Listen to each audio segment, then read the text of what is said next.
నమస్తే, welcome to gossips garage. Telangana politics లో కీలక పరిణామం చోటు చేసుకుంది.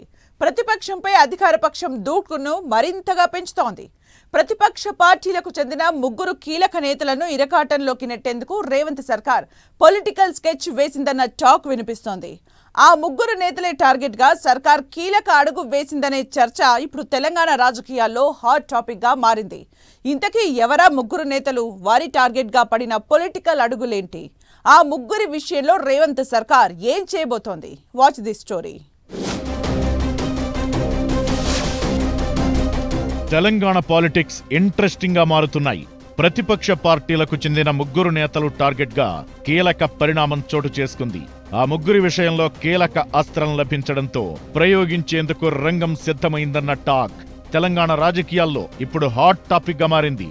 మాజీ సీఎం కేసీఆర్, మాజీ మంత్రి Harish Rao, BJP MP Etela Rajender target గా ఉచ్చు బిగించేందుకు రేవంత్ సర్కార్ వ్యూహాత్మకంగా అడుగులు వేస్తోందట. అందులో భాగంగానే ప్రభుత్వం కీలక నిర్ణయం తీసుకున్నట్టు తెలుస్తోంది. అందులో భాగంగా మాజీ సీఎం కేసీఆర్, మాజీ మంత్రులు హరీష్ రావు, ఈటల రాజేందర్లను విచారణకు పిలవాలని సర్కార్ నిర్ణయించిందట. అందుకే ఆఘమేఘాల మీద జస్టిస్ పినాకిని చంద్రఘోష్ కమిషన్ విచారణకు హాజరు కావాలంటూ ఈ ముగ్గురికి విడివిడిగా నోటీసులు జారీ చేసిందట. ఇంత హడావుడిగా నోటీసులెందుకు జారీ చేసింది? దాని వెనుక అసలేం జరిగిందన్న దానిపై ఇప్పుడు తెలంగాణ రాజకీయాల్లో ఉత్కంఠ రేపుతోంది.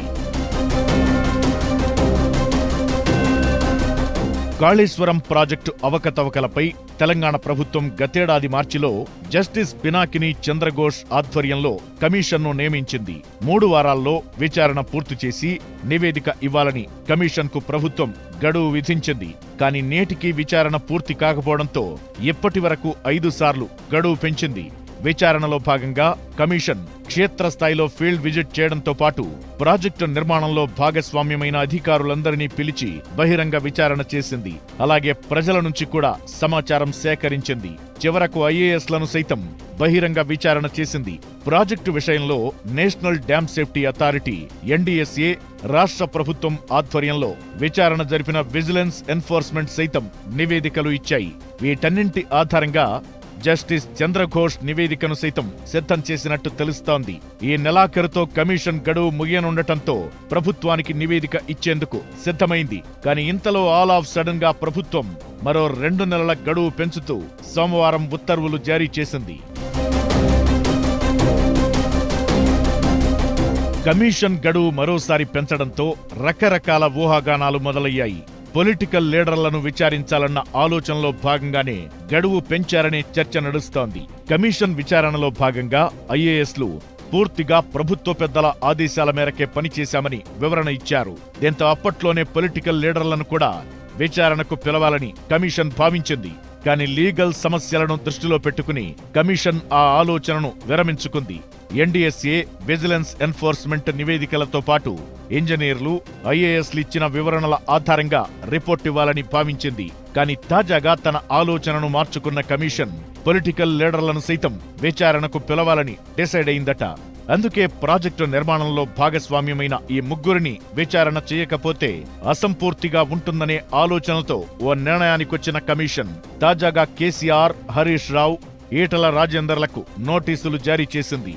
June 5న KCR, June 6న Harish Rao, June 9న Etela విచారణకు హాజరు కావాలంటూ నోటీసుల్లో పేర్కొంది కమిషన్.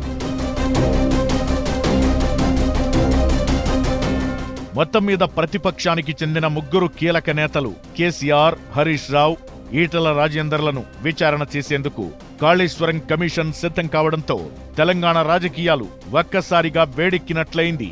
విచారణకు రావాలని కమిషన్ ముగ్గురు నేతలకు నోటీసులైతే జారీ చేసింది. కానీ ఆ ముగ్గురు నేతలు అసలు కమిషన్ ముందు విచారణకు హాజరవుతారా లేదా అన్నది ఇప్పుడు ఉత్కంఠగా మారే అవకాశముంది. ఒకవేళ ముగ్గురు నేతలు గనుక కమిషన్ ముందు విచారణకు హాజరైతే తెలంగాణ పాలిటిక్స్ మరోసారి హాట్ గా మారనున్నాయి. మున్ముందు ఈ వ్యవహారం ఎటువైపుకు దారి తీస్తుందనేది చూడాల్సి ఉంది.